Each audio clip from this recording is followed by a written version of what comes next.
contrat yu bees yoo xamante ni yuy gën a ñoŋal li nga xamante ni moom moo di réewum Sénégal bokk na ci bilan bi nga xamante ni Alaaji Rawane moom Ousmane Sonko daal dina koy def en tant que premier ministre contrat yu bees yu mu indi fexe ba li nga xamante ni moom moo di diplomatie Sénégal gën a daal di jëm ci kanam à travers équipe bi nga xamante ni amoon na ko ak yenn voyage yu bari yi doon na ko def surtout gën a am rapprochement ak ñi nga xamante ni moom moo di les pays des Arabes Unis yooyu yëpp mu nekk loo xamante ni ci ay bilan am la daal di nekk ku ci mel ni Khadim Bamba daf ko daal di defal ab bilan boo xamante ni bu 2 ans la ñu daal di ciy cof rek wala sa xalaat. ah ok d'accord waaw bon xam nga c'est vrai que man jàpp naa ni 2 ans au bilan wu Ousmane Sonko c'est 2 ans yu positif la pour la simple et bonne raison que il y a des sujets yu nga xamante ni bu ñu ko soulever woon teg ko sur la table Ousmane day continuer nekk premier ministre. Bien sûr. c'est-à-dire tey bu amul woon effectivement ce problème politique bi nga xamante ni moom moo am que ñu dem ba ci biir président de la République am ay ambition politique loolu su amul woon wala ñu dem ba ci biir ces questions de fonds politique ay affaire de naka lay tuddati problème bi am ci wàllu justice bi problème autorité bi ñu doon wax ci réew mi problème la question des fondations et cetera que yooyu posé wul woon mais tey Ousmane day continuer malgré bon gré que ñu nekk di xuloo di juboowaat et cetera mais day continuer kon ça veut dire que li tax d'ailleurs ñu wàcce Ousmane Sonko il n'a jamais été question ne dañ ko wàcce parce que effectivement liñ ko santoon pour mu liggéey ko loolu ba tey nii kenn mën ko sul li ñu wax mooy que ni effectivement tey moom yi nga wax Assemblée nationale bëri na ci yoo ci wax yoo xamante ne ay problème n'est-ce pas kon le bilan dans l'ensemble man jàpp naa ni c'est un bilan qui est positif doomu aadama la bu doon doxal une œuvre humaine lépp mënta parfait ça moom c'est impossible bari na ci yoo xamante ni xëy na man jàpp naa ni lu ñu waroon teel a def la peut-être yéex na parce que mën naa am ni premier ministre am na lu mu doon bañ comme L29 L30 bi par exemple nga xamante ni bañoon nañu ne wéy moom lañ koy defal et cetera ba yëf yi xaw a kii yéex ak yu demee noonu sur le plan économique réew mi bëri na ay jafe-jafe yoo xamante ni xëy na régler ko mënuñu tëb rek régler ko et tout ça donc sur le plan de la justice jafe-jafe yi ku ne xam na ni bëri na ñaxtu na ko ba sonn même ministre de la justice am ñaxtu na ko ainsi de suite tu vois donc tout n'est pas rose mais par contre mais attendons de voir 2 ans yi di ñëw ndax ñi nga xamante ni ñoo ko fi wuutu gouvernement bi ko fi wuutu ndax dina def mieux ñi nga xamante ni ñoom moom la wuutu bu ñu fekkoon ni ñooñu dañoo ñëw au pouvoir en 2012 fekk fi li nga xamante ni moom la fi gouvernement Sonko fekk c'est-à-dire jàpp naa ni boo deful ndànk moom dañu toog fii ci réew mi 1 an yoo xamante ni réew mi nekkul ci pëccoxu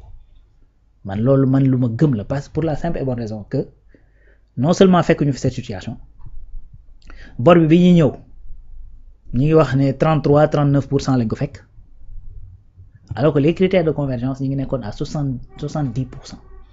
Tu vois l'écart on était même pas à peu près à la moitié wala boog à la moitié lañ nekkoon à peu près tu vois loolu lañ fekk ci bor bi Abdoulaye Wade xamal leen ni 3 mois après boo defee nag du ngeen fay ay salaire parce que kees yi am na jafe-jafe et cetera 33% ou 39 Abdoulaye Wade ne dootu leen fay ay salaire ñiy fekk fi 119%. 33% ñu njort ne dootoo fay salaire mais ki fi fekk 119% ou 132% fu mu jëm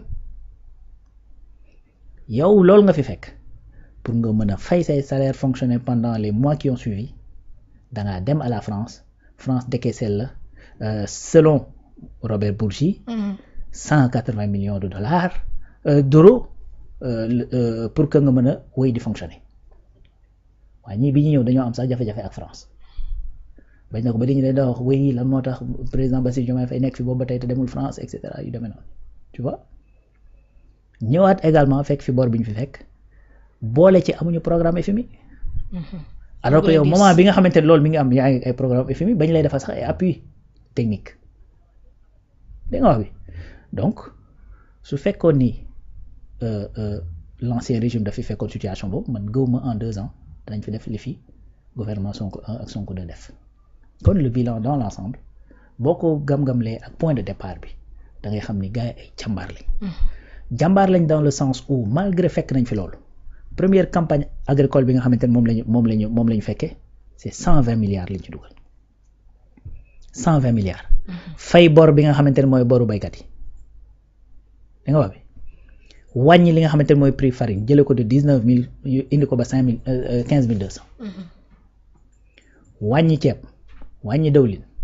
wàññi carburant da nga wax bi yokk ay employés ci li nga xamante ne moom moo nekk ci loolu bi ci naka la tudd enseignement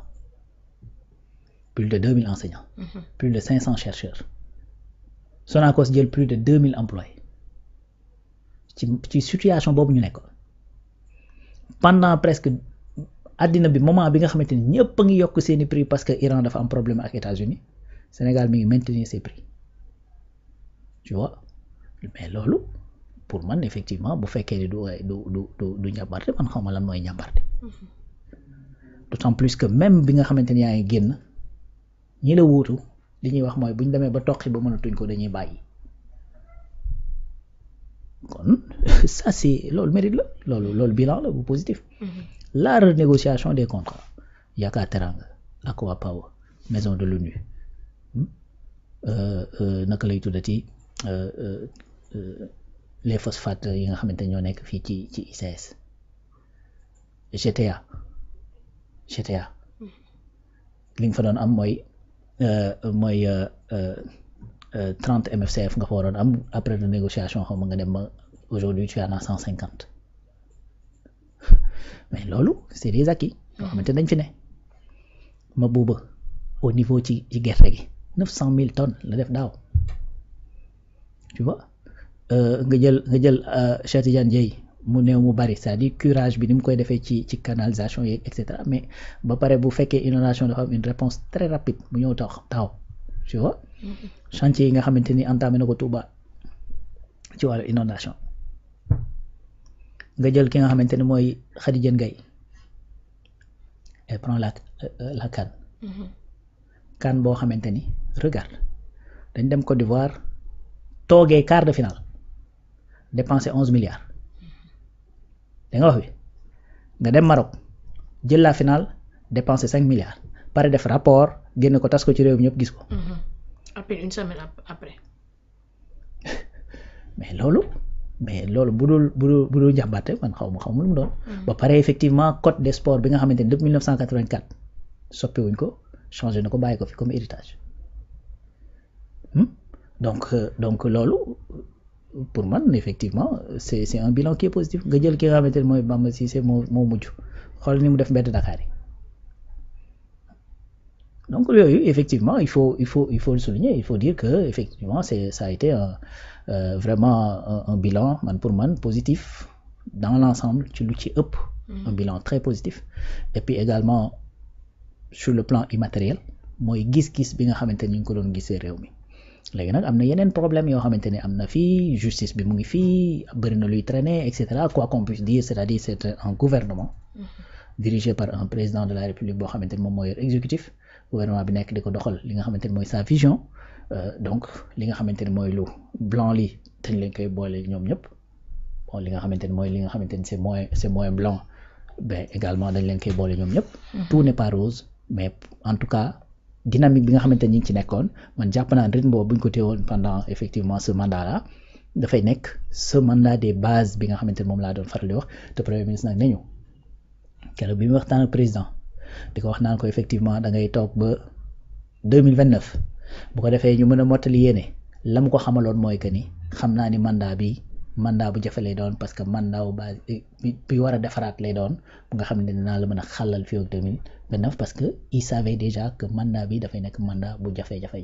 man nag souvent moo ko dama ne mandat bi dafa war a nekk mandat des bases mandat bi nga xamante ne mooy teg les bases solides aussi bien sur les textes que sur effectivement les procédures que sur la gestion des finances publiques sur la transparence sur la justice bi nga xamante ni dafa war a tëddee njaaxaanaay ba pare war di doxal justice ñëpp xam ni lii kat wala boog ñu ëpp ci ñun xam ni nii fi war a doxee mi ngi koy doxee ñi tooñ ñu leen di wax ni yéen a tooñ te leen di teg ci daan yi nga xamante ni moom lañ leen war a teg tu vois donc loolu man jàpp naa ni moo waroon nekk vocation mandat bi parce que économiquement parlant ce pays là kenn laa la wax boo indi woon ñi gën a xarañ ci àdduna bi kenn xaw ma ku mu mënti doon ci économiste yi bu ñëwee ci réew mi mënu koo développer ci juróomi at ça c'est totalement impossible économiquement parlant c'est-à-dire dañoo soxla ay at pour liggéey le Japon a pris 17 ans pour multiplier PIB par 4 17 ans de 1980 à 1997 tu vois donc les gens ont pris le temps de travailler Singapour Malaisie